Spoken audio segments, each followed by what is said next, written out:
أعوذ بالله من الشيطان الرجيم بسم الله الرحمن الرحیم. عزیزان من، آج اگست 1975 کی 10 تاریخ ہے اور درس قرآن کریم کا آغاز سورہ بنی اسرائیل کی آیت 42 سے ہو رہا ہے. 17/42. سابقہ آیات میں کہا گیا تھا کہ ان لوگوں کی جہالت یہ ہے کہ یہ خدا کو تو مانتے ہیں لیکن اس انداز سے کہ اس کے ساتھ اوروں کو بھی شریک قرار دیتے ہیں. دور جہالت میں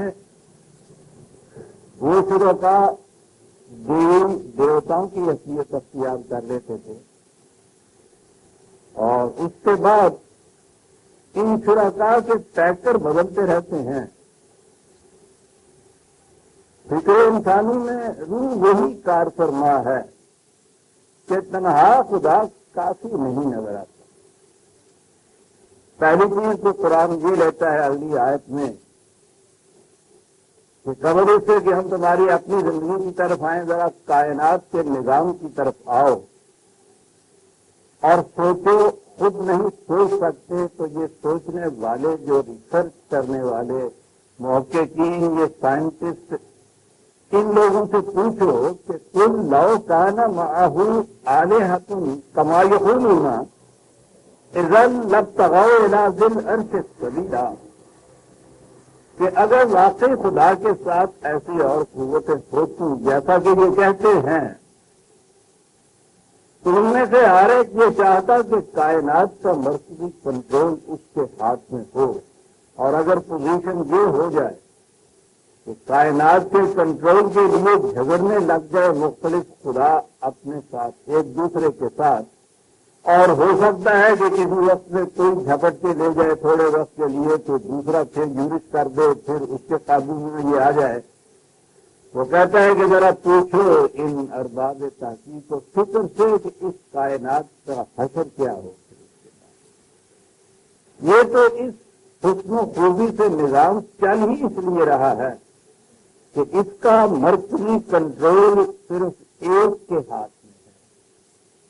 اگر قوانین میں اس طرح سے تضادات واقع ہو جائیں یا قوتیں یوں بدلتی رہیں یا بیک وقت طوائف الملوکی شروع ہو جائے تو اندازہ لگاؤ کہ اس کائنات کا بنی کیا.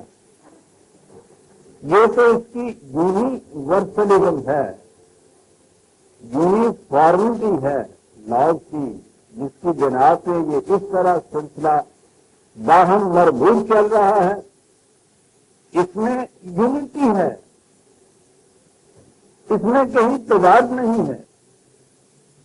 اسی وجہ سے یہ سارا سلسلہ اس حسن و خوبی کے ساتھ چل رہا ہے. یہ توحید ہے.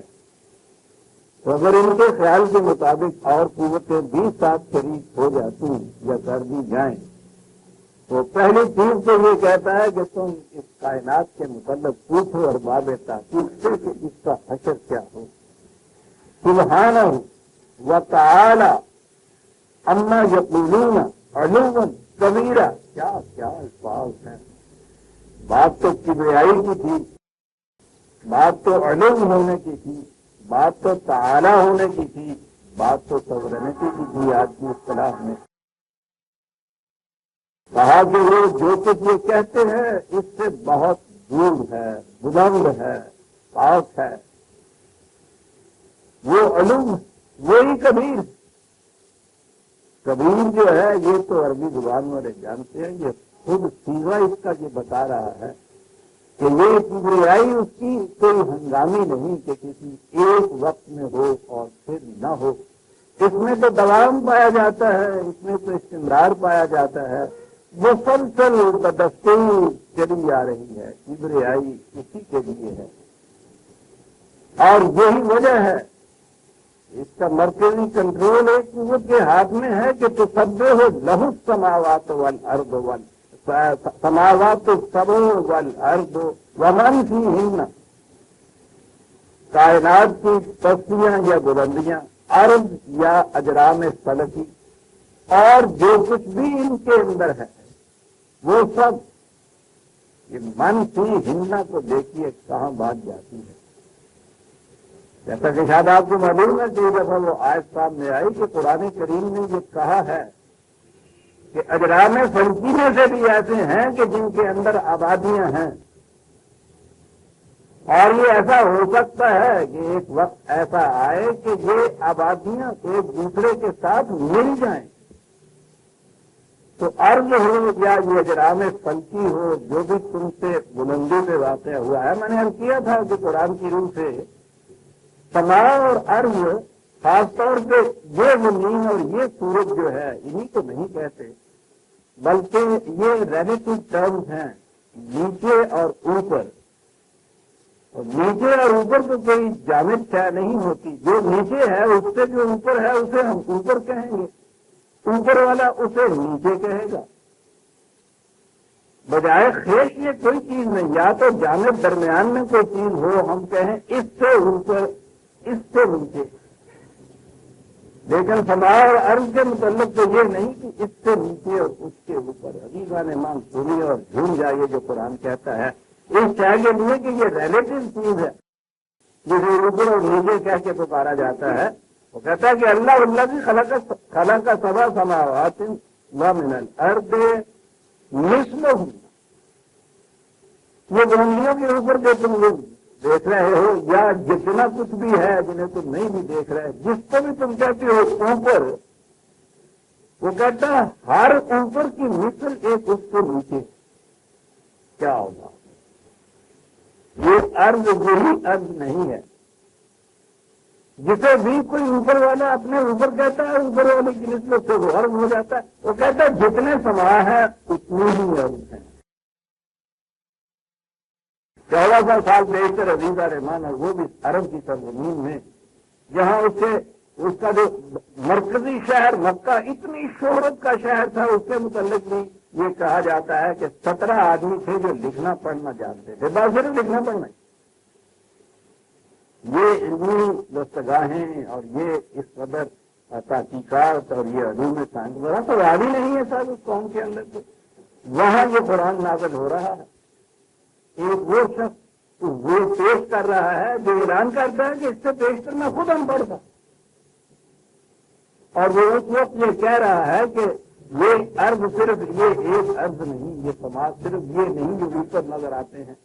سلسلہ یہ ہے کہ جسے تم اوپر کہتے ہو اوپر والا اس کے نیچے والے کو نیچے کہتا ہے. وہ تمہارے لیے سما ہے، تم اس کے لیے ارض ہو. اس تم سے نیچے والا جو ہے وہ تمہیں سما کہتا ہے، وہ تمہاری ارض ہے. یہ قرآن وہی کہتے ہیں. اس زمانے کے تو علم الارض کے جو بڑے بڑے ماہرین تھے، بطلی روسی نظام جاری تھا جو زمین کو ساکن مانتے تھے. کل کی بات ہے، ابھی وہ بیچارے کیپٹن نیوٹن وغیرہ نے یہ کہیں کہہ دیا کہ یہ زمین گھومتی ہے، کفر کا فتویٰ لگ گیا، جان بچی خدا خدا کر کے بھاگنا پڑا. کل کی بات ہے ابھی، یہ 1400 سال پیش کر کہہ رہا ہے یہ عرض یہی عرض نہیں، یہ سماج یہی سماج نہیں. ہر سماج کی ایک عرض ہوتی ہے، وہ من سی ہلنا اور جو کچھ ان کے درمیان ہے. جب رہو ہمارے یہاں تو یہ ہو گیا نا کہ تسبیح پڑھتے ہیں سب کی، وہ ہر ایک حاضری کو تسبیح ہے یہ تو پھیر دیتا ہے. ہر ایک علم سے سرگرم عمل رہتا ہے، اور اصل چیز ہے لہو کی. یہ ہے ایک کا مرکزی کنٹرول کے اس کے بتائے ہوئے فرائض کو سر انجام دینے کے لیے ہر ایک سرگرم عمل، اور وہ جانتا ہے کہ کس نے کیا فریضہ سر انجام دینا ہے اور اس کا دوسروں کے ساتھ ربط کیا ہے. جینس تو آپ جانتے ہیں ہمارے دور کا علم الاخلاق کا سب سے بڑا ماہر ہے.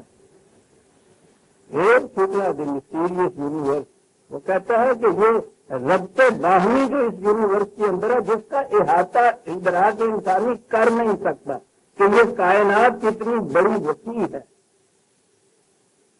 وہ یہ کہتا ہے کہ تم کیا سمجھتے ہو ان کے ربط باہمی سے. کہتا ہے تم ایک انگلی ہلاتے ہو تو اس کا اثر سریا تک جا کے پڑتا ہے. سزا کی اتنی سی جنبش جو ہے تمہیں معلوم نہیں کہ کہاں تک وہ ارتاج پیدا کرتی. یہاں تو لہو خورشید کا طبقے اگر ذرے کا دل کی وقت جانے کی یہ کیفیت ہے. ہر ایک تو سب ہو لہو، اور اگر ایک سے زیادہ یہاں صاحب اقتدار کو ہوتے ہیں، کوئی اس کے بتائے ہوئے کام پہ چل رہا ہے، کوئی اس کے بتائے ہوئے کام پہ چل پڑا ہے، اور پھر کہتا ہے جو تماشا ہو وہاں تو پھر دیکھنے والے کوئی نہ رہے، تماشا ایسا ہو پھر اس کے بعد تو سب ہوگا اس سماوات والارض، سماوات سب والارض ومن فیہن.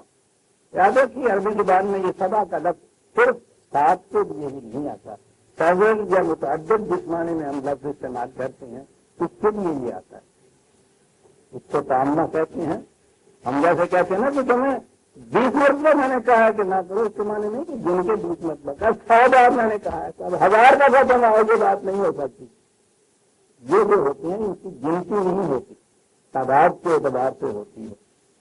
وہ جو آپ یہ سنتے رہتے ہیں نا بازوں میں وہ 70,000 700، وہ 70 کے ساتھ آپ دیکھتے ہیں نا عام طور پہ وہ کہتے ہیں تو وہ ترجمہ کر دیتے ہیں اسی کا سبا کا سبعین کا وغیرہ، اس کے معنی متعدد ہوتے ہیں. اور ہر سماج کی ایک عرض ہے، اور جو کچھ بھی ان کے اندر ہے وہ سب خدا کے مقرر کردہ پروگرام کی تکمیل کے لیے سرگرم عمل ہے. لہو لام ملکیت کے لیے بھی آتا ہے، لام نافع بھی ہوتا ہے منصب کے لیے، اس کے بتائے ہوئے پروگرام کے لیے. ملکیت تو ہے یہ وہ ہم کو سماوات ہے. قرآن کریم میں تو متعدد مقامات کا بے شمار مقامات کے لیے تو ہے. وہ تو عالم یہ ہے جو خالق ہے وہ مالک میں تھوڑی سی بات ہے، لیکن وہ چیز جو ہے کہ اس کے بتائے ہوئے پروگرام کے لیے سرگرم عمل ہے. اور آگے ہے وَإِن مِّن شَيْءٍ إِلَّا يُسَبِّحُ، اور اس کے بعد ایک لفظ ہے عزیزان من يُسَبِّحُ بِحَمْدِهِ. اب عام درج میں اس کے آ جائیں گے سر کہ کوئی شے ایسی نہیں ہے کائنات کی جو تسبیح نہیں کرتی اس کی تعریف کے ساتھ. غور کیجیے کہ اس سے کوئی آپ کے قلب کے اوپر اثر، کوئی ذہن کے اوپر اثر مرتب ہوتا ہے. یہ ترجمے کا نہیں، قرآن کے حساب کا نہیں.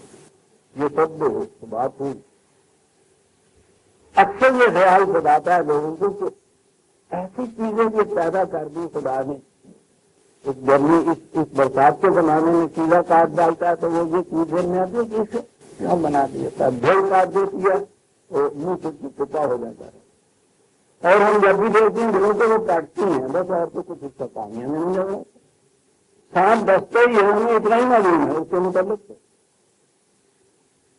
یہ بجلی کڑکتی ہے تو ہمیں پتہ اتنا ہی لگتا ہے کہ وہ آ پڑتی ہے کسی کے اوپر کہ وہی اس کو کھڑا کر کے رکھ دیتی ہے. کہ یہ چیزیں جو ہیں یہ شر کے لیے پیدا کی، نقصان کے لیے پیدا کی، تباہیوں کے لیے پیدا کی. کہ وہ اچھا خالق ہے. انسانوں کو بھیجا صاحب بھی بھیج دیے جاتے، بجلیاں کڑکتے بھی اس کو 1400 سال پیشتر وہ کہہ رہا ہے کہ یہ غلط. ہر شے کائنات کی یہ فی ذات ہی ایک قوت تو رکھتی ہے، خیر و شر تم مناتے ہو. ہم نے تو ہر شے کو خیر کے لیے پیدا کیا ہوا ہے. ہر چیز کائنات کی جو فریضہ اس کو دیا ہوا ہے وہ سب گھر میں عمل رہتی ہے اس کو پورا کرنے کے لیے بے ہمدہی اس کی ہم کے لیے دیا، یہ بے واسطے کے لیے ہے. اس کے پروگرام کو قابل حمد و ستائش بنانے کے لیے ہر شے سرگرم عمل ہے، قابل حمد و ستائش بنانے کے لیے. کیا بات ہے. ہم کے زمانے آپ کو پتا ہے نا کہ بے ساختہ زبان سے یہ بات نکل جائے. کبھی گھوڑ کے متعلق بھی ہمارے زبان سے یہ چیز نکلتی، کبھی شام کے متعلق بھی نکلتی، کبھی رات کے متعلق بھی نکلتی. اور رات کے متعلق تو اس کے خاص طور سے یہ کہا ہوا ہے جو سب رات ہوتے ہم تو ہی. یہاں یہ کہا ہے نا تو یہ اتنا ہی دیکھتے ہیں کہ بجلی گرتی ہے اور مار دیتی ہے، اور ان کو یہ پتہ نہیں ہے کہ وہ بھی ہماری حمد کے لیے تصدیق سرگرم عمل رہتی ہے۔ یہ چیز تحقیق طلب ہے، اور جب بھی یہ سائنٹسٹ تحقیق کرتے ہیں یورپ کے، وہ ہر شے کو انسان کے لیے مفید پاتے ہیں۔ شاید آپ کو پتہ نہیں، چند سال ادھر یہاں سے بے شمار بھیڑیں یہاں سے ایکسپورٹ برآمد کی گئی، اور وہ جنوبی امریکہ میں لے گئے انہیں۔ وہاں ایک کیڑا تھا جو فصلوں کو بڑا ہی نقصان پہنچاتا تھا، بہت کچھ انہوں نے کر کے دیکھ لیا، اس کو کسی طرح سے وہ طرف ہی نہیں ہوتا تھا۔ وہ تحقیق کی گئی ان کی کہ اس کیڑے کو بھیڑ مار سکتی ہے، وہاں بھیڑیں ہوتی نہیں تھی۔ انہوں نے ایسے تو ہر بندہ بھیڑ ہے، یہ نہیں کیا انہوں نے میرے 10-12 کنفائنمنٹ جو تھا ان کی بھیڑوں کا تھا، یہ لے کے گئے وہاں، پرورش کی انہوں نے، جیسے شہد کی مکھیاں پالتے ہیں، انہیں وہاں چھوڑا، فصلوں کو بچا دی۔ یہ سانپ جو ہلاکت کے لیے ہمارے ذہن میں آتا کیا ہے، تحقیق جو کی ہے ویزا نے منشت، میں نے پہلے بھی بتایا، یہ جو آپ کے سامنے یہ بندہ ناچیز بیٹھا ہوا ہے، 10 سال سے جو درس آپ کو سنا رہا ہے، آپ حیران ہوں گے کہ یہ سانپ کے زہر کے ایک قطرے کی بنا پہ زندہ رہا۔ آپریشن جب میرا ہوا ہے تو اس میں بعد وہ ایک جرس آئے تھے کہ اس میں وہ شروع ہوا تھا خون بہنا،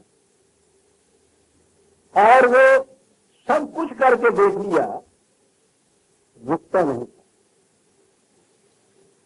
پتا کہ ڈاکٹر صاحب نے، وہ ڈاکٹر صاحب تو ڈاکٹر وضو تھے، وہ جان چھوڑتے تھے مجھ سے، انہوں نے بھی دوستوں کو بھی بلا لیا، میرے بچے گھر سے تو وہیں تھے، ان کو کہہ دیا، دوستوں سے کہہ دیا کہ بات ختم ہو رہی ہے، کوئی علاج کارگر نہیں ہو رہا۔ بڑی محبت کے جو لوگ ہیں انہوں نے مجھے بعد میں بتایا کہ وہ بچیوں نے وہ چکلے پہ کھا لیے اور سجدے میں گر گئے۔ یہاں یہ چیز، اس کرائسس میں یہ چیز آئی ہے، ایک چیز ابھی باقی ہے، اور وہ دیکھا تو مجھے اتفاق تھا کہ اتنے شارٹ نوٹس کے اوپر ان کے وہاں وہ موجود تھا ایک انجیکشن، تو وہ انجیکشن لگایا گیا اور اس سے وہ بند ہو۔ میں نے کہا ڈاکٹر صاحب یہ آب حیات کیا تھا؟ وہی کہ جنہیں تم موت کا پیغام کہتے ہو، سانپ کی زہر کا انجیکشن تیار کیا گیا۔ ایک سیکنڈ میں میرے ذہن میں آیا، قرآن نے کہا کہ وَإِن مِّن شَيْءٍ إِلَّا يُسَبِّحُ بِحَمْدِهِ، کھانا اس انجیکشن کے بعد جب وہ بھوکا ہے خون، تو وہ ایک بیک وقت بے ساختہ زبانوں سے نکلا کہ سبحان، کیا ہے کس چیز کو کس مقصد کے لیے تم نے کہا، ہم ہی نہیں جانتے کہ تحقیق ہی نہیں جانتا۔ ہم نے تو قرآن سے یہ ترجمہ لیا کہ وہ تسبیح کرتی ہے تیری تعریف کو ساتھ لیے ہوئے۔ یورپ کی لیبارٹری میں وہ پہنچے اور انہوں نے بتایا کہ یہ کس طرح اس کے پروگرام کو وجہ حمد و ستائش بنانے کے لیے سرگرم عمل ہے، ایک ایک شے۔ ولیکن لا تفقہون تسبیحہم، کیا بات، تفکر یہاں کہا ہے، یہ ان کی تسبیح کیا ہے، کیا پروگرام ان کے دل میں ہم نے لگا رکھا ہے، کس مقصد کے لیے اسے پیدا کیا گیا ہے۔ تم تفکر سے کام نہیں لیتے، اس لیے کوئی معلوم نہیں، اس کے لیے تفکر کی ضرورت ہے۔ ہمارے ہاں تو تفکر کے معنی سے کچھ مسائل ہی ہو گئے، قرآن کی روح سے تو تفکر کے معنی سائنٹیفک ریسرچ ہے، اس کے بغیر نہیں تصویر ہم نہیں سمجھ میں بات آتا، تفکر چاہیے اس کے لیے، وہاں تفکر ہو رہا ہے، ایک ایک شے کو وہ دیکھتے ہیں بیٹھے ہوئے پر۔ آپ حیران ہوں گے، ایک کیڑے کے متعلق وہ شاید پوری کی پوری والیوم لکھی ہوئی ہیں، وہ بیٹھا ہوا سائنٹسٹ، کھلی ہوئی ہے لیبارٹری لگے ہوئے ہیں ان چیزوں کے اوپر۔ اس یقین کے ساتھ وہ ان چیزوں کے متعلق پروسیڈ کرتے ہیں کہ اس میں خیر کا پہلو ضرور ہے. وہ خیر کا پہلو کیا ہے؟ وہ حمدیت خداوندی کیا ہے جس کے لیے اس نے اس کو بھی پیدا کیا؟ لیکن یہ بڑی سہار چاہتا ہے، برداشت چاہتا ہے، بردباری چاہتا ہے، استقامت چاہتا ہے. دیکھیے کیا قرآن کی دو صفتیں یہاں آئیں. انہ کانا حلیما غفورا. ہر شے جو ہے جسے تم سمجھتے ہو کہ نقصان ہی دینے والی ہے اس سے حفاظت کا پہلو نکل سکتا ہے. حلیمن کے معنی ہوتا ہے بڑا بردبار، سہار. جلدی اور تیزی نہ کرو.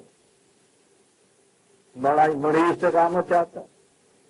40 سال گزر جاتے ہیں لوگوں کی ایک ایک کیڑے کے اوپر ریسرچ کرتے ہوئے. جس قدر جسے پتا مارنے والا برداشت کرنے والا حوصلہ کہتے ہیں یہ ہوتا ہے حلیم غفور. کوئی کائنات کی شاید یہ ایسی نہیں کہ جس سے حفاظت نہ مل جائے اور پھر وہ واجب حمد و ستائش نہ بن جائے. لیکن اس کے لیے خدا کی صفت حلیمی جو ہے اس کو اندر پیدا کرنے کی ضرورت. جلدی سے گھبرا نہ جاؤ.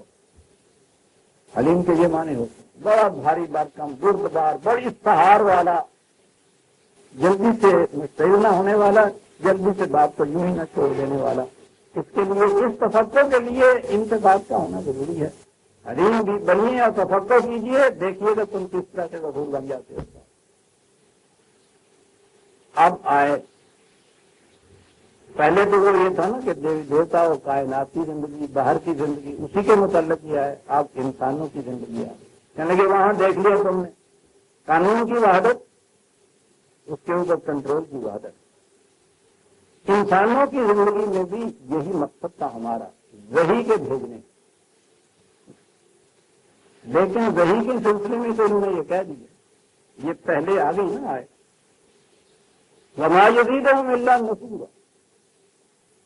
قرآن کی طرف دعوت دو تو یہ اگر آتے ہیں تو پہلے سے پریجوڈس مائنڈ لے کے، نفرت اس کی طرف سے لے کے، اوپن مائنڈ نہیں. قرآن یہ نہیں کہتا کہ پہلے سے تم آنکھیں بند کر کے اس کو مان دو ادھر آؤ، کہتا نہیں. یہ نہیں میں کہتا، بات بھی نہ ہو. لیکن یہ تو نہ ہو کہ تم ایک نفرت نہیں کے اندر لے کے پھر اس طرف آؤ، اور نفرت لے کے اگر کسی شہر کی طرف آؤ گے عزیزان من تو وہ تو نہ بات سمجھ میں آئے گی، نہ اس کا کوئی خوشگوار پہلو تمہاری نگاہوں کے سامنے. وہ تو کوئی بات کی جائے گی اس کے خلاف جاؤ گے تم. یہ نہیں کہ بات ایسی تھی جو قابل مخالفت کے قابل دی یا نفرت کے قابل، بلکہ اس لیے کہ تم نے اپروچ اس طرح سے کیا ہے پہلے سے ہی اس کے متعلق نفرت کا پہلو کیے ہوئے. وہ کہتا ہے اگر اس ایٹیچیوڈ آف مائنڈ سے، اس زاویہ نگاہ سے تم آؤ گے کہ پہلے سے اس کے خلاف تم نے ایک نفرت کا پہلو لے دیا ہے، عجیب بات ہے. تو ہوگا کیا؟ اذا قرأت القرآن، قرآن ان کے سامنے پیش کیجیے جو پہلے سے ہی پریجوڈس مائنڈ لیے ہوئے اس کی طرف آ رہے ہیں، نفرت کا پہلو لیے ہوئے اس کی طرف آ رہے ہیں. تو ہوگا کیا؟ جعلنا بینک وبین الذین لا یؤمنون بالآخرۃ حجابا مستورا. یہ جو آتے ہیں اس طرح سے نفرت کا پہلو لیے ہوئے قرآن کی طرف، قرآن ان کے سامنے پیش کرو تو یہ ان کے اور قرآن کے درمیان ایک پردہ حائل ہو جاتا ہے. حجاب، حجاب تو ہے ہی وہ پردہ. وہ کس قسم کا پردہ ہوتا ہے؟ حجابا مستورا. یہ ان آنکھوں سے تو نظر نہیں آتا، تو بڑا چھپا ہوا پردہ ہوتا ہے. سائیکالوجسٹ سے پوچھیے عزیزان من، وہ ایک چھپا ہوا پردہ غیروں کی نظروں سے چھپا ہوا نہیں ہے کہ جس نے وہ پردہ تان رکھا ہے اس کو تو وہ نظر آتا، کسی دوسرے کو نظر نہیں آتا، خود انہیں بھی نظر نہیں آ سکتا. وہ انکانشیس مائنڈ کے اندر پردہ ہوتا ہے، نفس لاشعور کے اندر ایک پردہ ہوتا ہے جو ان کا اپنا شعور بھی اس وقت جو ہے اس کو نہیں مان سکتا کہ یہ کیا ہوا. حجاب بجائے خیش ایک پردہ تھا، اتنا ہی کافی تھا حجاب. لیکن وہ جو نفرت پہلے سے ہی ہے، نفرت کے جذبات کی بنا پر جو پردہ حائل ہوتا ہے وہ حجاب مستور ہوتا ہے. وہ تو سائیکالوجی کی ایک چیز ہے، وہ تو انسان کا کانشیس مائنڈ اپنا بھی اس کو نہیں دیکھ سکتا کہ جائے کہ کوئی دوسرا دیکھ سکے. جذبات کے پردے کس قسم کے ہوتے ہیں. کیا معلوم کتنے پردے ہمارے دلوں کے اندر ایسے ہیں جنہیں ہم خود بھی نہیں دیکھ سکتے، حجاب مستور ہوتے ہیں. قرآن کے سمجھنے کا، قرآن کی طرف آنے کا یہ پہلا طریقہ. وہ یوں منواتا نہیں ہے تو میں کیا سے مانتا ہوں. وہ تو یہ کہتا ہے کہ مومن کی تو ڈیفینیشن یہ ہے، کئی دفعہ آ چکی ہے قرآن کی آئے کہ مومن کو کہتے ہیں اس کو ہے کہ جب اس کے سامنے اور تو اور خدا کی آیات بھی پیش کی جائے تو وہ بہرے اور اندھے بن کے ان کے سامنے نہیں گر پڑتے. وہ تو یہ کہتا ہے، وہ تو یہ مطالبہ ہی نہیں کرتا کہ آپ اندھے اور بہرے بن کے خدا کی آیات کو بھی ایکسپٹ کرو. وہ یہ مطالبہ نہیں کرتا، لیکن اس کے ساتھ وہ یہ مطالبہ ضرور کرتا ہے کہ اگر اندھے بہرے بن کے ایکسپٹ کرنا، قبول کرنا جو ہے وہ نہیں ہمارا مطالبہ، تو یہ بھی یاد رکھو کہ یہ نفرت کے یا مخالفت کے یا عداوت کے جذبات لے کے اس کی طرف آنے سے بھی یہ سمجھ میں نہیں آ سکے گا.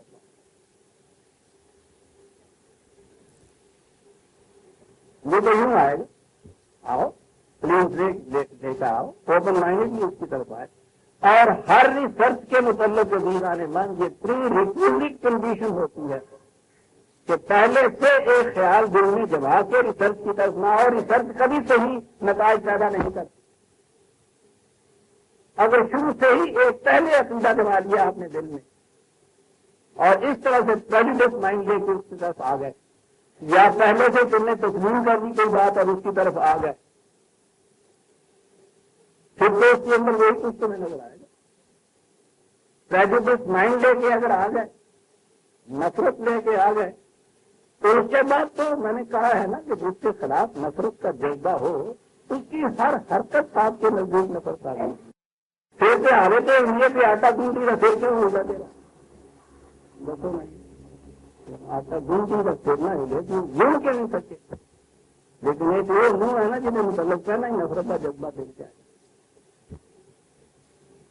حجاب مستورا وجعلنا على قلوبهم أكنة أن يفقهوه وفي آذانهم وقرا. کیا ہوتا ہے؟ کانوں میں ڈانٹ لگ جاتے، آنکھوں پہ پردے پڑ جاتے، دل غلافوں کے اندر آ جاتے. حالانکہ وہ طبعی طور پر دیکھ بھی رہے ہوتے ہیں، سن بھی رہے ہوتے ہیں. قرآن کہتا ہے دوسری جگہ کہ یہ نہیں ہوتا کہ ان کی ماتھے کی آنکھیں اندھی ہو جاتی ہیں، ولیکن تعمل قلوب التی فی الصدور، ان کے دل کی آنکھیں اندھی ہو جاتی ہیں. نفرت کا جذبہ لیا ہوا چلو کسی کے سامنے اور سنو ان کی باتیں، آپ دیکھو تو صحیح کیا سنائی دیتے ہیں. وہ کچھ بک رہا ہوتا ہے، آپ کو سوچ رہے ہوتے ہیں. کہتا ہے یہ ہے قرآن کے سمجھنے کا طریقہ. اور بات نہیں ختم نہیں کی یہاں قوما حسن ساتھ نہیں آ رہا. کہتا پتا ہے کہ یہ نفرت کے جذبات میں علاج کیسے ہوتے ہیں. اور یہ چیز جو ہے یہ ان غیر مسلم یا قریش مخالفین کی نہیں ہو رہی ہے. عزیزان مان سنیے کس کس کی بات یہ ہو رہی ہے. ہمارا ہی ذکر تو نہیں ہو رہا. فکرہ پورا یوں ہوتا ہے وَإِذَا ذَكَرْتَ رَبَّكَ فِي الْقُرْآنِ وَحْدَهُ وَلَّوْا عَلَىٰ أَدْبَارِهِمْ نُفُورًا. نفرت کس بات سے کہ خالص خدا کا تم بات کرو، قرآن صرف قرآن کی بات کرو. جب تم یہ کرو گے اس کے ساتھ کچھ اور نہیں ملاؤ گے ان کے دل میں نفرت پیدا ہوگی. قرآن خالص قرآن آپ دیکھ رہے ہیں کیا کہہ رہا ہے قرآن. قرآن میں جب تم صرف ایک خدا کا ذکر ان کے سامنے کرو گے تو ان کے دل میں نفرت پیدا ہوگی. دوسری جگہ اس کی تشریح کی، دونوں آیتوں کو ملائیے پھر آگے چلیے تو آپ دیکھیے بات کیسے واضح ہوتی ہے. نے کہا ہے 39 39/45 وَإِذَا ذُكِرَ اللَّهُ وَحْدَهُ اشْمَأَزَّتْ قُلُوبُ الَّذِينَ لَا يُؤْمِنُونَ بِالْآخِرَةِ۔ ایک خدا کا ذکر بات کرو تو جو لوگ آخرت پہ ایمان نہیں رکھتے، کیا بات، تم دیکھو گے کہ ان کے دل بھیگ جائیں گے، سکڑ جائیں گے، وٹ چڑھ جائے گا، روئے چڑھ جائیں گے۔ وَإِذَا ذُكِرَ الَّذِينَ مِن دُونِهِ الَّذِينَ مِن دُونِهِ، انسانوں کی بات، اور جب اس کے ساتھ اور انسانوں کو ملا لو گے، ہم جب سب شروع بات ہوئی نا، سبحان اللہ، واہ واہ واہ، کیا بات ہے صاحب، اکیلے خدا کی باتیں کرتے رہو ان کے سامنے، سب بیٹھے ہوئے ان کے ساتھ۔ اللہ جی خود اور لوگ ملاؤ ساتھ ہے۔ قرآن کی آیت تو تبرکان عزیزان ایمان کو لکھی جاتی ہے،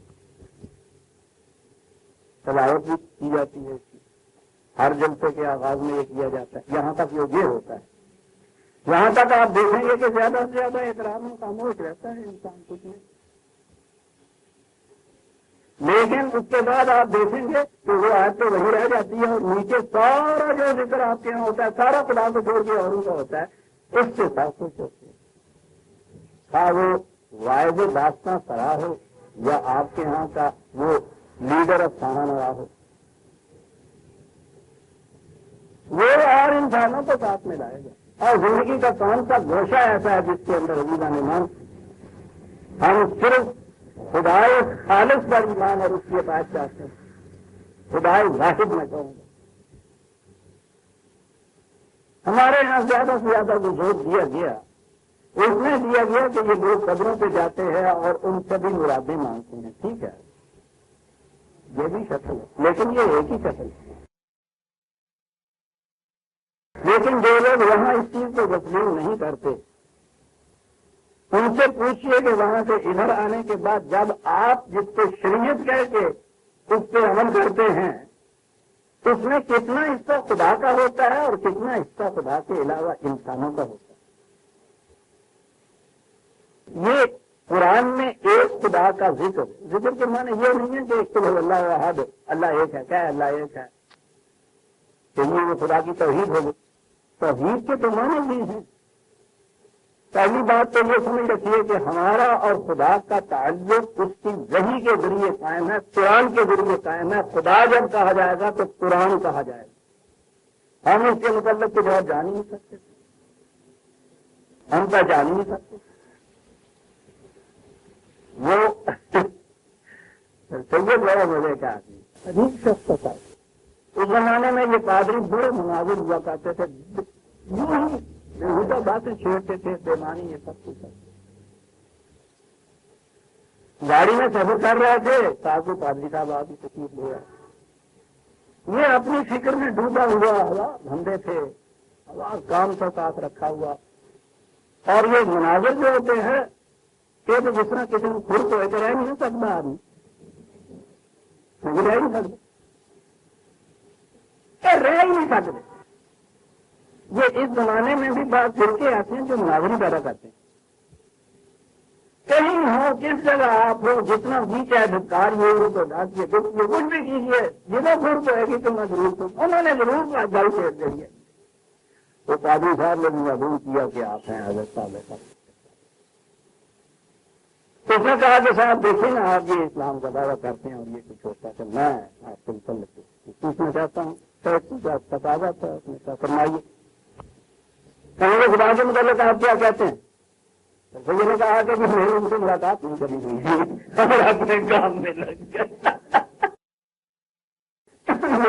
ملاقات ہی نہیں ہوئی، شادی ہو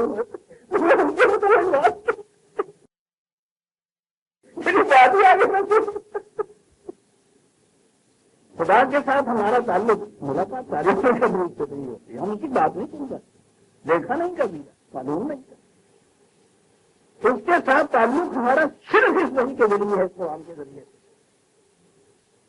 یا وہ خدا کا کلام کہتے بات ہی یہی ہے جو وہ کرتا ہے، حکم ہی یہی ہے جو وہ دیتا ہے۔ تو خدا کے ساتھ اوروں کا ذکر کرنا میں نے کیا، اتنا ہی نہیں ہے کہ قبروں پہ جا کے تم دوسروں سے مرادیں مانگتے، وہ تو یہ کہتا ہے کہ من لم یحکم بما انزل اللہ فاولئک هم الکافرون، جو خدا کی نازل کردہ کتاب کے مطابق حکومت نہیں قائم کرتا، فیصلے نہیں کرتا، تو یہی لوگ جو ہیں جنہیں کافر کہا جاتا ہے۔ یہاں اس نے کہا ہے کہ یہ قرآن کے ساتھ اور پھر ذکر کریے، پہلے یہ بھی کر لیجیے، لیکن شرط وہ کہتا ہے جس چیز سے ان کو چڑ ہوتی ہے وہ یہ ہے وحدہ ہوں، کہ صرف وہ ساتھ اور میں لائیے، ساتھ میں لائیے تو ہوں یا یس کرتے بہت کچھ ہو جاتے ہیں۔ یہ ہے قرآن کی آیت۔ اس کے متعلق صاحب مجھے امام بدری نے یہ فرمایا ہے، فخر الدین رازی یہ کہتے ہیں کہ شاخ کا یہ ارشاد ہے، مولانا اسلام نے یہ کہا ہے، اور پھر یہ تو ہو گیا عموم ظاہری اور باطنی میں ساتھ اس کے متعلق محی الدین عربی نے اس کے باطن کے معنی یہ بتائے ہیں، اور اس نے جو کہا نام ڈوری لگی ہوئی ہے صاحب اللہ کے ساتھ دوسروں، اور ساری عمر ہم انہی کی باتیں سنتے رہتے ہیں۔ خدا کا ذکر تو اس میں اتنا ہی ہوتا ہے جیسے خط کے اوپر ہم بسم اللہ لکھ دیتے ہیں، یا اس کو بھی پلیٹ کے 786 تک ہی آ جاتے ہیں۔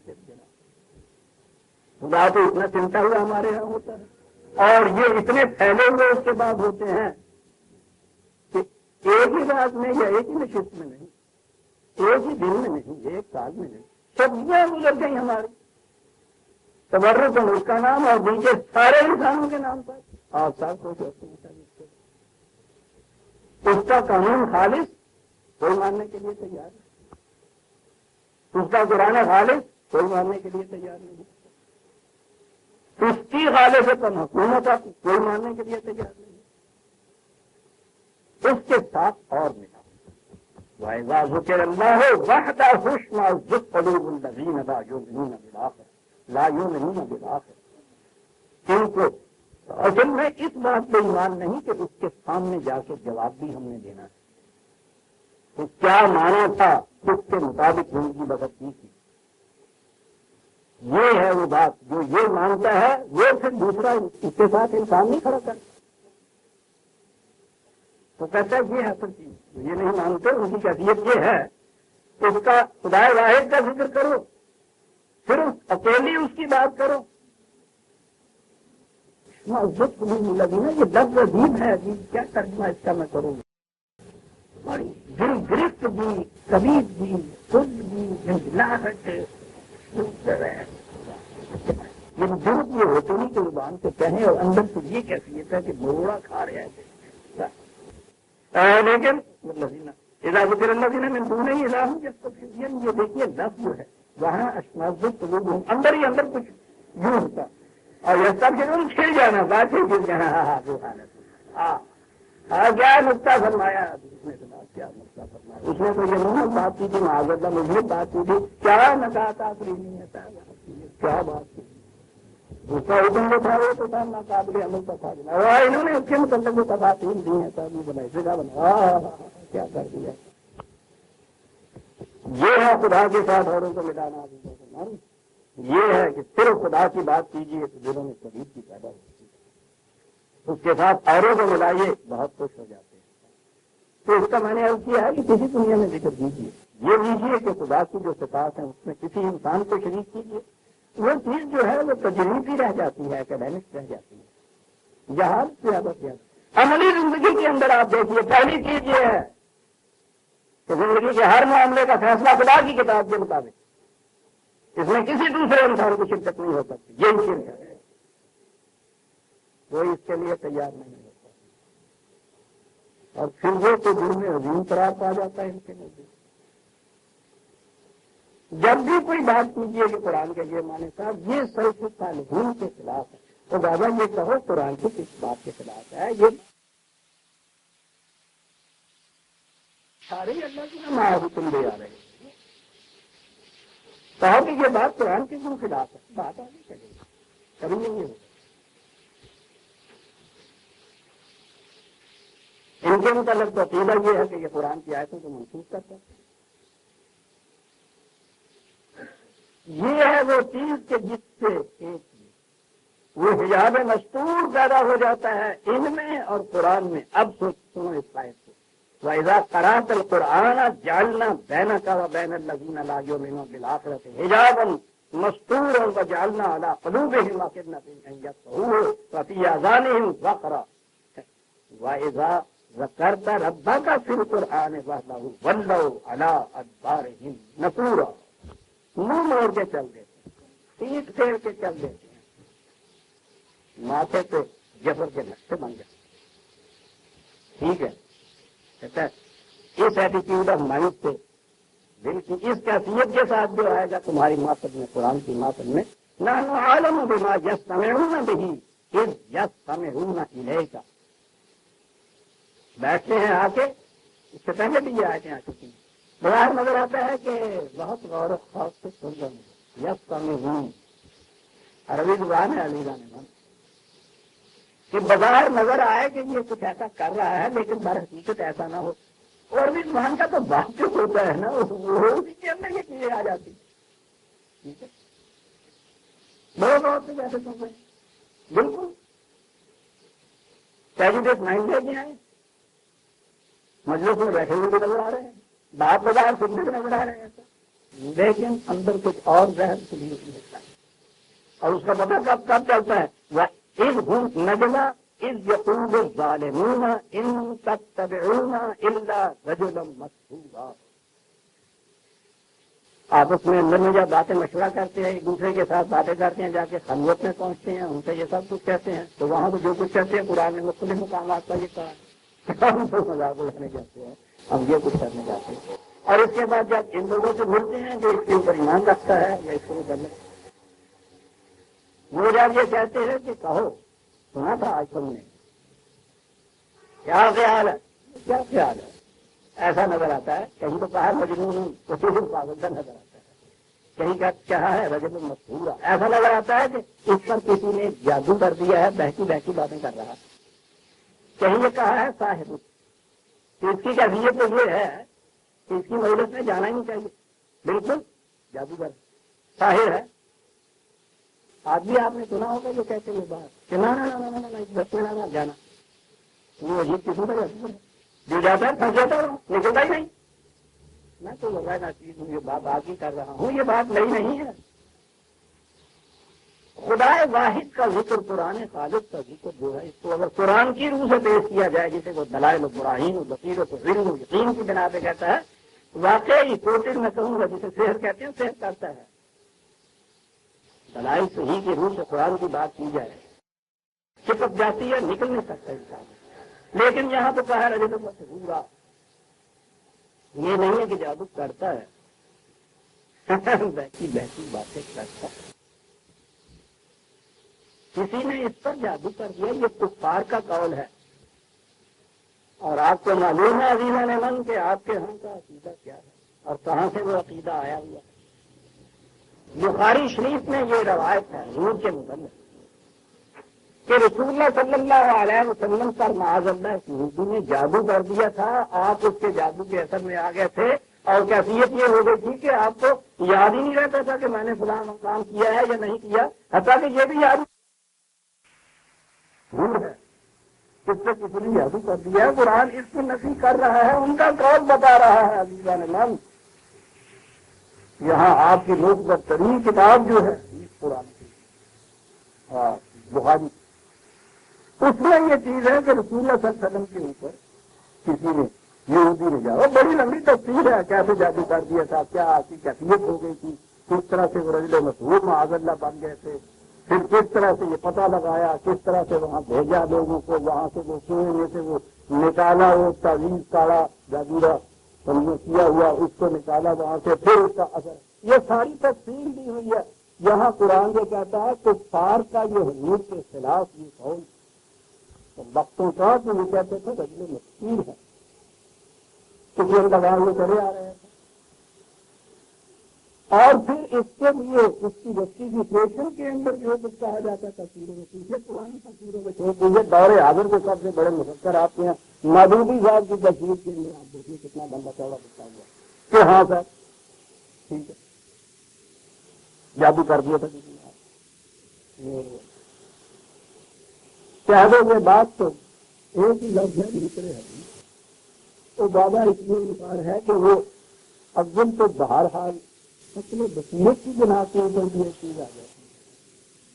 عقیدت و احترام کو تو چھوڑیے دیوانے اور اس بنا پہ یہ لیجیے جو شخص دنیا کے اندر اتنا عظیم انقلاب پیدا کرتا ہے لاکھوں انسانوں کی دل کے دنیا کے اندر اور پھر ظاہر کی دنیا کے اندر بھی اس کی حیثیت یہ ہے جادو کا مارا ہوا انسان خود وہ کسی اور کے لیے یہ کچھ کرنا تو چاہیے رہا اپنے لیے کچھ نہیں کر سکتا. مجھے یہ بھی یاد نہ رہا ہو جائے رہے کہ میں نے نمازی پڑھ دی یا نہیں پڑھ دی وہ اتنے عظیم مملکت کا بھی انتظام کر لے گا اتنے عظیم انسانوں کے قبضے لے گا کہ دنیا کو بدل کے رکھ دے گا آپ رجل مشہور ہوگا اور میں تو اس کے آگے چلا کرتا میری تو سمجھ یہ ہوتی ہے کہ قرآن کریم یہ کہتا ہے کہ یہ کفار مخالفین آپ کے خلاف آ کر اس قسم کی جو باتیں کرا اور کہتے تھے کہ یہ رجل مشہور ہے کسی نے اس کو جادو کر دیا. قرآن خود یہ بتا رہا ہے کہ کفار کا کارن تھا. آپ ہم سے کہتے ہیں کہ مانیے کہ ہاں آپ رجل مشہور تھے اس سے کیا کریں قرآن کیا ہے رجل مشہور کیا بات ہے کہ نہ کوئی دلیل ہے نہ کوئی برہان ہے نہ خود بات سے رد کر سکتے ہیں. یہ ہے نا جو کچھ کہا گیا بھائی دلیل ہے برہان ہے تو بتائے نا کہ وہ غلط کیا کرے وہ یہ بات اس طرح سے کرے یہ بات نہیں تھی نہ کچھ نہیں کیا کر رہے ہیں اس کے متعلق تو جادو کا مارا ہوا بیٹھی بیٹھی بارہ کرتا ہے اس کی بات کیا کرنی کسی سے بھی جہاں جو آپ کہتے ہیں جادو ہوا ہو وہ جن چڑھا ہوا جسے آپ کہتے ہیں اس کی جتنی حرکات سکنات اقوال باتیں ساری ہوتی ہیں ان کا مذاق اڑاتے ہیں باہر آ گئے یا ان کے نہایت سنجیدگی میں اور چیزیں شروع کر رہے تھے یہ قابل نہیں ہے اس دن پہلے سنجیدگی سے بات کی جائے تو جادو کا مارا ہوا بیٹھی بیٹھی باتیں کرتا ہے اور کیسا ذرا بھی دخل امثال اللہ کے ساتھ یہ میرے خلاف کس کس قسم کے اتہامات لگاتے ہیں عزیزہ نے مجھے کون لگا رہا کیا کرو گے بخاری کی کبھی روح سے کہہ رہے ہیں دیکھو گے تیرے خلاف کس کس قسم کے الزامات لگا تو بولوں نتیجہ اس کا یہ ہے کہ تیرا تو کچھ نہیں نکال گا خود اس طرح سے راستہ گم کر بیٹھے ہیں اپنا کیسے سوال یا تبدیلا کتنی ہی کوشش کریں صحیح راستہ نہیں مل سکتا ان کو اس پریجوڈس مائنڈ سے آنا قرآن کو سننا تمہاری موسم میں بیٹھنا دل میں جو خیالات رکھنا اس پہ جانا تو یہ بات کہہ دینا کہا اس کا نتیجہ اس قسم کا راستہ گم ہو جانا کہ پھر صحیح راستے کے طرف آنے کا امکان ہی نہیں رہتا جب تک یہ کیفیت رہتی ہے آ ہی نہیں سکتا تو بہتی معاذ اللہ جو باتیں تھیں ان میں سے ایک بطور مثال کے قرآن میں کوشش ہے کن باتوں کو یہ کہتے ہیں وقالوا اذا كنا عظاما ورفاتا أئنا لمبعوثون خلقا جديدا تو یہ کہتا ہے کہ تم مر جاؤ گے اور تو مرنے کے بعد پھر زندگی کے لیے زندہ ہوگی اپنے ایک ایک عمل کا حساب دینا ہوگا معافلہ ہوگا تمہارے سامنے یہ چیزیں آئیں گی کہتا ہے یہ کہہ رہا تھا کہتے ہیں یہ کہہ رہا یعنی اس چیز کو انہوں نے ایک رجل مشہور کی بات کہی کہ کوئی عقل و فکر کا انسان جو ہے جس کے حواس قائم ہوں تو وہ اس قسم کی بیٹھی جاتے نہیں عزیزان ایمان یہ اس دور کی بات آپ کہہ رہے ہیں آپ آج کے معاشرے کے اندر بالخصوص ہمارے ہاں کے جو نوجوان تعلیم یافتہ یہ تین اور روس زیادہ ذہنیت کے لیے دیتے ہیں پہلا اعتراض ان کا یہ ہوتا ہے کہ صاحب یہ آخرت کی زندگی کو مانتے ہیں کہتے ہیں مرنے کے بعد پھر دیتا ہے سب نام مسلمانوں کا ہوتا ہے اور جہاں لکھنا ہوتا ہے انہیں مذہب کا کالم وہاں اسلام لکھتے ہیں اپنا مذہب مسلمان لکھتے ہیں اپنے آپ کو قرآن ان کی ایک بات جو کہتے ہیں کہ یہ کہہ رہے ہیں بہتی کرتا ہے وہ کہتا ہے جو آج آپ کے ہاں کے سو کالڈ نام نہاد دانشوران قوم قدم قدم کے لیے دوہراتے دیتے ہمیں اس سے اعتراض نہیں ہے ہمیں تو اس لیے بھی اعتراض نہیں ہے کہ آپ خدا ہی کو صرف نہ مانے، وہ نہیں مانتے ہیں. ہمیں اس لیے بھی اعتراض نہیں ہے کہ تم نہ مانو آخرت کی زندگی کو. اعتراض اس کی یہ ہے کہ یہ سب کچھ کہنے کے بعد پھر مسلمان رہو اپنے آپ کو دیکھے کہ تو کرو. اور نہیں تو سمجھتے وہاں کے جائز ایمان جو آپ کے یہاں سے بنیادی شرط ہے جس سے کوئی بھی اعتراض نہیں کرتا. تو سب سے اہم چیز جو ہے اس میں یہی ہے نا کہ بالآخرت نہیں. جب اس سے ایمان نہیں ہے تو پھر آپ اپنے آپ کو یہ کیوں کہتے ہیں؟ اصل یہ ہے کہ جو اخلاقی پابندیاں جو لوگ اٹھاتے ہیں بڑے بزدل ہوتے ہیں. اتنی ضرورت نہیں ہے کہ اعلان میں یہ چیز ہے کہ ہاں صاحب ہم مسلمان نہیں ہیں، لکھے ہیں کارڈوں کے اندر ہم مسلمان نہیں ہیں.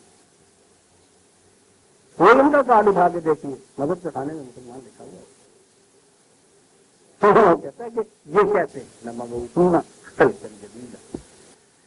سنیں عزیزان من کیا کہتا ہے. کہتے یہ تو یہ کہتے ہیں کہ ہمارا جسم ریزے ریزے ہو جائے گا، ہماری ہڈیاں چورا چورا ہو جائیں گی. بہرحال یہی کہتے ہیں نا ریزے ریزے ہو جائے گا، جسم کی گریڈ ہو جائے گا. اس وقت وہ مضبوط شکل میں ہے، پھر یہ اعزاز منتشر ہو جائیں گے. یہ اتنا ہی کہتے ہیں. ان سے کہو کل کونو حجارتن اور حدیدن اور خلقم مما یقدر فی صدورکم. اتنا ہی نہیں کہ تمہارا جسم جسم کی گریٹ ہو جائے گا، بہرحال اس کے اجزاء تو باقی رہیں گے اسی شکل میں. یہ تو ہو سکے گا کہ اجزاء کو جوڑ دیا جائے. ہمارے ہاں بھی تو برتن ٹوٹ جاتا ہے، نکلے ہوئے ہیں ایسے پوزیشن کی جن کو لگا دیا جائے تو وہ جوڑ جائے. یہی نہیں اور آگے چلو. یہ گوشت گوشت ہڈیوں والی بات نہیں. پتھر بن جاؤ، لوہا بن جاؤ، کوئی اور چیز جس کے متعلق تمہارے ذہن میں ہو کہ اس میں تو اثر نو زندگی پیدا ہو ہی نہیں سکتی. یہ تو پھر آرگینک ایلیمنٹ تھا ایک جو ریزا ریزا ہوا ہے، جس میں نامی تھا کہ جس کے اندر زندگی پیدا ہو سکتی تھی. اور اس کا ریزا ریزا جو ہوتا ہے اس کے اندر بھی زندگی ہوتی ہے. تو قرآن آگے بڑھا ہے اور کہنا کہ یہیں تک کیوں رک گئے اور آگے بڑھو. کہو کہ یہ انسان کا جسم ان چیزوں میں تبدیل ہو جائے گا جن میں زندگی کی نمود ممکن ہی نہیں. یہ کہو اس سے بھی زیادہ کوئی اور مخلوق ذہن میں تمہارے اور چیز آتی ہے کہ جس کے متعلق تم سمجھو کہ اس میں زندگی ناممکن ہے، وہ بھی کہہ دو. کہو بات رہا خاصا یقولون نہیں یعیدنا. تو یہ کہتے ہیں کہ ہمیں بتاؤ کہ جب یہ حالت ہو جائے گی تو کون ہے کہ جو ہمیں دوبارہ اس طرح سے انسان بنا دے گا. بہت بڑا ہے، بہت بڑی چیز ہے. اور قرآن کا انداز دیکھیے، انوائٹ کر رہا ہے چیز کو. انہوں نے تو اتنے سے کہا تھا، تو کہتا ہے اتنے سے کیوں کہتے ہو آگے بڑھو. یہ بھی بات کہو اور اس کے بعد پوچھو کہ کون ایسا کر دے. تمہیں عزیزان من جواب اور جھوم جائیے. کہا جہاں تو پھر بھی تم یہ کہو گے نا کہ ایک جسم تھا، ریزا ریزا ہو گیا، ہڈیاں ہو گئی، چوہا ہو گیا، وہ لوہا بن گیا، وہ پتھر بن گیا، کچھ موجود تھا، اس میں کوئی تبدیلی آئی، پھر بھی یہ چیزیں موجود تو ہیں نا. سمجھیے کیفیت تو یہ تھی. وَلِلَّذِي فَطَرَكُمْ أَوَّلَ مَرَّةٍ. حضرت سلامت تم موجودہ زندگی میں آنے سے پہلے تو تھے ہی نہیں، یہی موجود ہی نہیں تھے. تو یہاں تو پھر بھی مانتے ہو کہ کچھ تو موجود رہتا ہے. تو لیکن اس حالت پہ غور کرو کہ جس میں کچھ موجود ہی نہیں تھا اور جس نے اس نفس کو تمہیں بنا دیا ہے وہ اس قابل نہیں ہے کہ تمہارے اجزاء سے پھر وہ انسان بنا دے.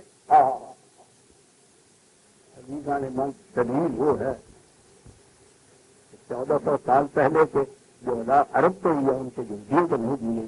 آج بھی یہ دلیل ہے عزیزان من. اب بڑے سے بڑے سائنٹسٹ آپ کے ہاں کے جو ہر بات کے اندر تحقیق ثبوت اور دلیل مانتے ہیں وہ پیچھے چلے جاتے ہیں. اس کائنات میں سلسلہ علت و معلوم کاز اینڈ ایفیکٹ کا سلسلہ. ہر چیز وجود میں آتی ہے، پیچھے اس کا ایک سبب ہوتا ہے، کاز ہوتا ہے، اس کا ایفیکٹ ہوتا ہے، پھر وہ جو ایفیکٹ ہوتا ہے کاز بنتا ہے، پھر وہ ایفیکٹ میں آتی ہے. یہ ساری تحقیق سائنس کی اس کے اوپر ہوتی ہے کہ پہلے یہ چیز موجود تھی، اس میں سے یہ چیز ہوئی، پہلے موجود تھی، اس میں سے یہ چیز ہوئی۔ عربی زبان میں اسے تخلیق کہتے ہیں۔ پہلے کچھ موجود ہو، اس کو آپ نئی نئی پرپورشن دے کے، نئی نئی تراکیب اس میں پیدا کر کے، پھر نئی نئی چیزیں پیدا کرتے چلے جاتے ہیں پیچھے۔ ایک مقام وہ آ جاتا ہے جہاں اوریجنل بھی قائم یونیورس آ جاتا ہے کہ ٹھیک ہے، یہ سب سے پہلے جو شاید اس کے بعد آگے یہ سلسلہ چلا، وہ جو تھا وہ کیسے موجود ہوگا؟ بھائی پانی تو ہمیں پتہ چل گیا کہ 2 یونٹ ہائیڈروجن 1 یونٹ آکسیجن یہ ملائیے تو پانی بن گیا۔ بہت اچھا جی، پانی کو پھاڑا، ہم نے دیکھا یہ بن گیا۔ یہ جو ہائیڈروجن یا آکسیجن یا اس قسم کے جو ہیں ان کو ایلیمنٹس کہتے ہیں، جو دوسری چیزوں سے مل کے نہیں بنی ہوتی، یہ بیسک ایلیمنٹ کہلاتے ہیں۔ یہ تو کریشن سے، تخلیق کے دائرے میں بھی نہیں آتی۔ تخلیق تو کہتے اس کو ہے جو دوسری موجود چیزوں کے اس طرح سے ملنے سے وہ دوسری چیز وجود میں آئے، اور یہاں تم کہتے ہو یہ ایسی چیز ہے کہ جو کسی چیز کے ملنے سے نہیں بنی، تو ایلیمنٹ ہے۔ تو یہ کیسے وجود میں آ گئی؟ یہ ہے وہ مقام جہاں خلق کا لفظ نہیں آتا، فطر کا لفظ نہیں آتا، جہاں بدا کا لفظ آتا ہے۔ نتھنگ نیس سے بینگ بناتے، جس شے کا وجود ہی نہیں ہے اس کو وجود میں لے آنا۔ پہلی بات کہا تم اس سے تعجب کرتے ہو اور اسے ناممکن بتا رہے ہو نا کہ یہ ڈس انٹیگریٹڈ جو اجزاء ہیں ان میں انٹیگریشن کیسے دوبارہ پیدا ہوگی؟ یہاں اتنا تو تم نے مان لیا نا کہ کچھ موجود ہے۔ وہ کہا کہ تم کہتے کون کرے گا؟ کہا یہ وہ کرے گا کہ جس کی حیثیت یہ ہے کہ کچھ بھی موجود نہیں تھا اور اس نے پھر موجود کر دیا۔ اور یہ وہ مقام ہے جہاں عزیزان من آج آئنسٹائن اور ایڈنگٹن بھی یہ کہہ رہا ہے کہ جب ہم اوریجن آف دی یونیورس کے اوپر پہنچتے ہیں، کائنات کی یہ اطلاعات اس طرح سے کیسے ہو گئی، تو وہ کہتا ہے کہ ہم بھی اسی طرح سے ششدر و حیران کھڑے رہتے ہیں جس طرح سے کہ ایک ہل چلانے والا چاہتا ہوں۔ اس مقام پہ پہنچتے ہم میں اور اس میں کوئی فرق نہیں رہتا، اور جس مقام کے اوپر آج سے 2500 سال پہلے یونان کے حکمات تھے وہیں ہم کھڑے، اور وہ یہ کہتے ہیں کہ اس سے پیچھے کوئی علم انسانی جا ہی نہیں۔ آپ دیکھتے ہیں جواب کیا دیا گیا ہے؟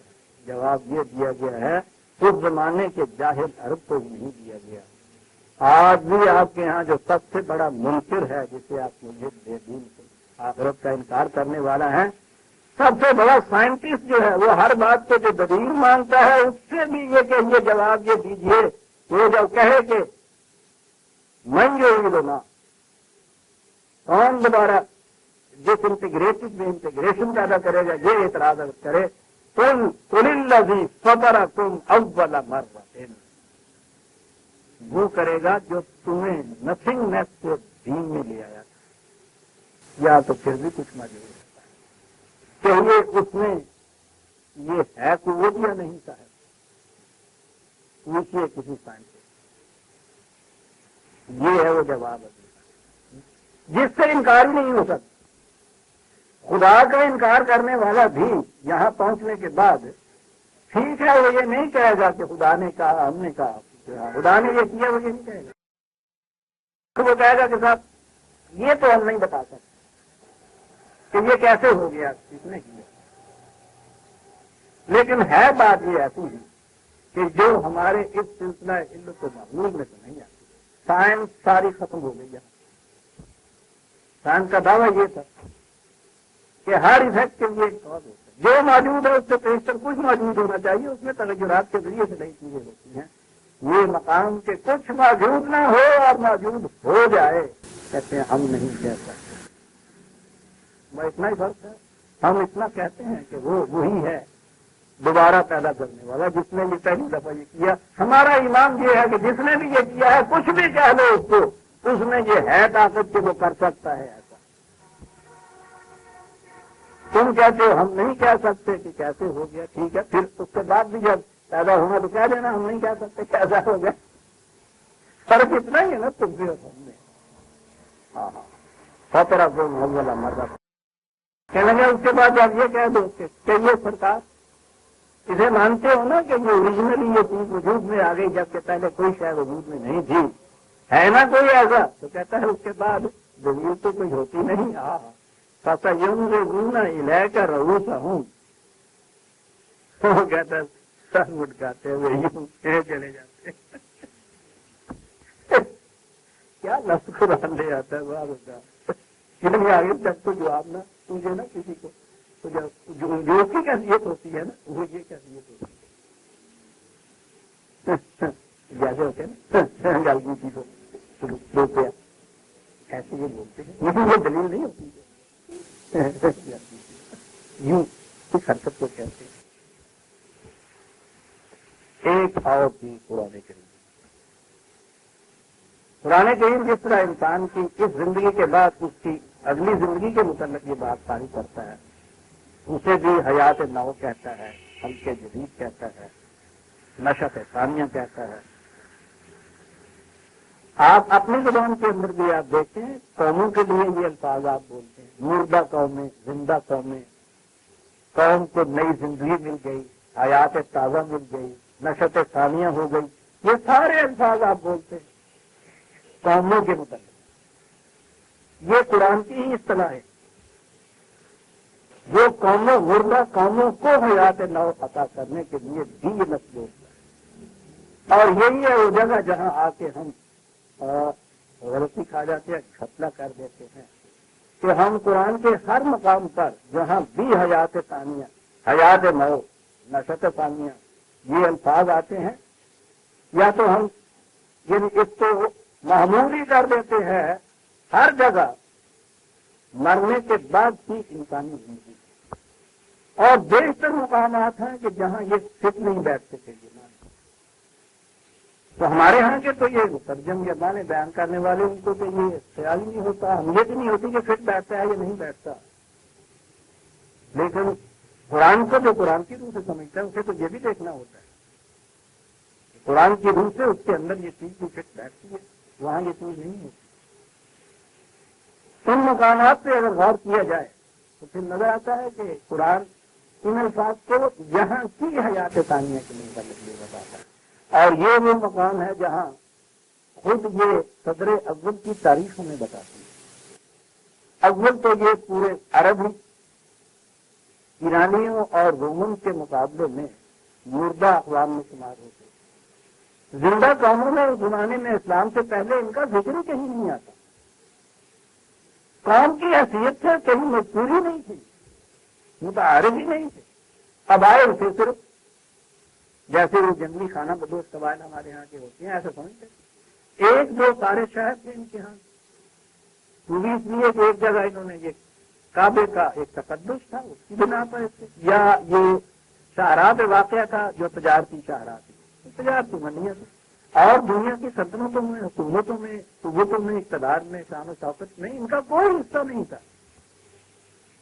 یہ قومیں ان کے ساتھ روابط رکھنا تو ایک طرف، ایرانی ان عربوں کے ساتھ جنگ کرنا اپنے لیے باعث ذلت سمجھتے تھے.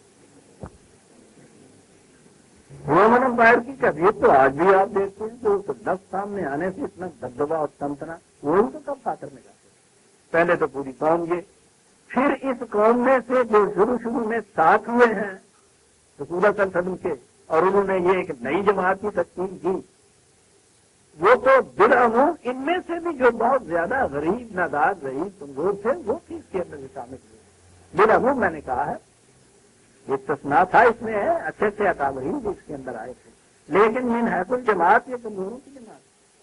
پھر جہاں یہ پناہ لینے کے لیے گئے یا اپنے پروگرام کی دوسری کڑی کی ابتدا کرنے کے لیے گئے، یہ بہتر الفاظ ہیں. مدینے میں اہل مدینہ یعنی وہاں جو لوگ مسلمان ہوئے تھے وہ وہاں بڑے کمزور تھے، یوں ہی چھوٹی موٹی کھیتی باڑی کیا کرتے تھے.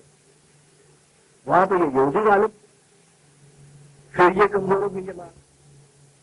یہ تو جی یہ جماعت جس کو زندہ قوموں کے ساتھ میں شمار ہی نہیں کیا جا سکتا تھا کہ جائے کہ ایرانی اور رومن جن کو ایسا شمار. کہ جائے کہ پھر قریش مکہ جو تھے وہ اس جماعت کو جو مدینے میں جا کے بنی تھی ان کو خاطر میں لاتے، وہ ان کو مردہ کام کرتے. یہ مردہ کام ذرہ ناچیزو تعمیر بیابان نگر، دعویٰ ان کا یہ کہ یاد رکھو ہمارے ہاتھوں تم تو ایک طرف رہے، نہ ایران کی سلطنت باقی رہے گی، نہ رومن امپائر کی تہذیب باقی رہے گی. ہر جگہ ہمارا نظام قائم رہے گا، قائم ہو کر رہے گا. تم بات ہوتے تم پوچھتے تھے کہ تمہیں اس قسم کی حیات نو، حیات تازہ، یہ نشت آخرہ جسے آپ کہتے ہیں، یہ تھے وہ الفاظ، یہ تمہیں کیسے وہ حاصل ہو جائے گا؟ کہتے تھے کہ ہر قوم پیدائش سے ہی تو اپنے ساتھ یہ کچھ نہیں لاتی. ٹھیک ہے، قومیں ایسی ہیں جو وارث ہو بنتی چلی آتی ہیں اپنے پچھلے جو دولت مند قومیں ہیں ان کے اخلاف ہونے کی دیکھ سے متوارث بھی چیزیں آتی ہیں، جیسے ایرانیوں کے یہاں آ گئی، رومن کے یہاں آ گئی. انہوں نے کہا ایران والوں سے کہ بتاؤ جب شروع میں تم بھی ہمارے جاتے تھے تو یہ ثروت اور قوت تو یہ کیسے نکل چکے مل جاتی ہے. تو یہ ان سے کہا کرتے تھے کہ یہ دلیل کچھ ہے نہیں ہے کہ ہم اس وقت کمزور ہیں، ہمیں زندگی نہیں مل سکتی. زندگی مل سکتی ہے، اسی کے قانون کے مطابق یہ زندگی مل سکتی ہے، حیات تازہ مل سکتی ہے. یہ انقلاب آ سکتا ہے کہ آج جو تم اتنے دبدبے تنتنے کے بالغ بنے پھرتے ہو، سرنگو ہو جاؤ، اور ہم جنہیں تم کسی حساب شمار میں ہی نہیں تسلیم کرتے. یہ یعنی یہ اس زمانے میں آپ دیکھیے عزیزان مان، یہ چیز کہنی ہر قریشی کو نہیں یہ کہنا کہ ایک دن تم سرنگو ہو کے آؤ گے. ایران اور رومن امپائر کے بادشاہوں کو یہ خط لکھی کہ تمہارے یہاں کے محنت کشوں اور کاشتکاروں کے اوپر جو مظالم ہو رہے ہیں ہم دیکھ رہے ہیں. رسول صلی اللہ علیہ وسلم کے نامی یہ فتح سے نامی جو ہے گرامی، یہ جو ملے ہیں دو جن کو متعلق کہا جاتا ہے، اس میں ایک ہی تو فکر ہے. یعنی یہ وہاں مدینے میں بیٹھے ہوئے اس حیثیت کے مالک یہ لکھا جا رہا ہے ان لوگوں کہ ہم دیکھ رہے ہیں کہ تمہارے یہاں کے محنت کشوں غریبوں کاشتکاروں کے اوپر بڑے مظالم ہو رہے ہیں، ان سے باز آ جاؤ ورنہ ان کا خمیازہ تمہیں بھگتنا پڑے گا. بتاؤ باز آتے ہو یا نہیں. ایک فکر ہے کے اندر ہو ورائے نہ چیزوں تعمیرے سے آپ آنے نہیں رہے. ایک عرب بھی اس حیثیت میں بیٹھا ہوا جہاں سے ان لوگوں کو للکار کے کہہ رہا ہے چٹھی میں. یہ تھا ایمان کے جدید کے اوپر، یہ تھا ایمان نشت ثانیہ کے اوپر، یہ تھا ایمان بالآخرت اس دنیا کی زندگی میں. بات کا ایمان تو یقین جزو ایمان، یہاں کی زندگی کا ایمان. یہ کہا جا رہا تھا مدینے کے قریش سے، مکے کے قریش سے بھی کہا جا رہا تھا، مدینے کے یہودیوں سے بھی کہا جا رہا تھا. یہ ہے کہ دیے دن کی نتی. میں سمجھتا ہوں کہ یہاں وہی چیز ہے جسے وہ یقینوں میں متا ہوں فل عطا یقین قریبا. یہ کہتے ہیں کہ یہ انقلاب کب واقع ہوگا؟ کہا کہ اب کے لیے تاریخ تو نہیں مقرر کی جا متعین کی جا سکتی، انقلابوں کی تاریخیں نہیں متعین کیا کرتی، لیکن ہو سکتا ہے کہ قریب ہی ہو یہ بات، دور نہ ہو.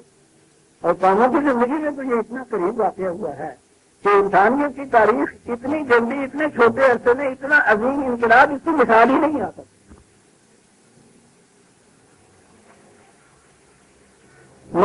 مدینے کی زندگی کی ابتدا اس طرح سے عام ہسٹورین، عام جتنے بھی تاریخ نگار ہیں وہ ہجرت کو ایسکیپزم کہتے ہیں، فلائٹ اس کا ترجمہ کرتے ہیں کہ بھاگ کے گئے تھے یہاں سے، فرار ہو کے گئے تھے، جان بچا کے بھاگے تھے. وہ یہ کہتے ہیں ٹھیک ہے جی اس حیثیت سے گئے تھے.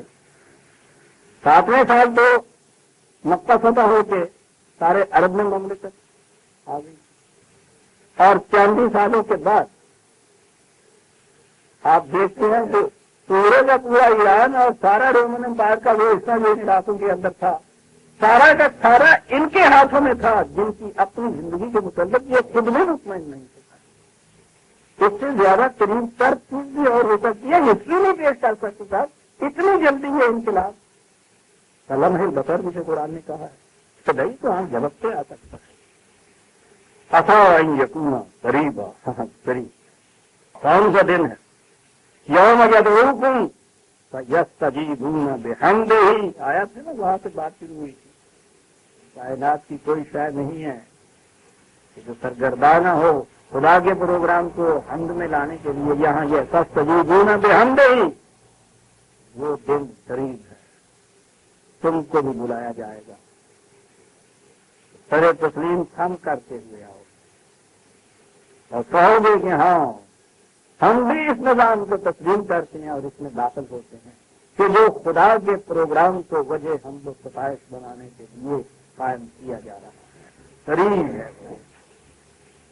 باقی رہی تمہاری یہ مخالفتوں کا لمبا عرصہ جو ہے جس کو یوں شمار کر رہے ہیں. ایران ہزاروں سال کے اوپر پھیلی ہوئی اپنی ہسٹری، رومن امپائر صدیوں کے اوپر پھیلی ہوئی اپنی یہ ہسٹری، تو اس مٹ جانے کے بعد خواب پریشان ہو جائیں گی یہ باتیں، اور کیوں تمہیں نظر آئے گا کہ صاحب وہ ایسے دن تو یوں ہی گزر گئے. وہ دن جو تھے بھولی بھسری ہوئی داستانیں بن جائیں گی. قرآن نے کہا ہے کہ النکم احادیث، کہانیاں رہ جائیں گی، داستانیں رہ جائیں گی. خود تم اس کے بعد یہ کہو گے تو وہ ٹھیک ہے، وہ تو چند دن کی بات تھی، آئی گئی تھی، ختم ہو گیا وہ قصہ. اب تو یہی ہے جو زندگی ہم. اور ہم سورہ بنی اسرائیل کی آیت 52 تک آ گئے. غنیمت 53 آیت سے ہم آئندہ دیں گے. ربنا تقبل منا انک انت السمیع العلیم.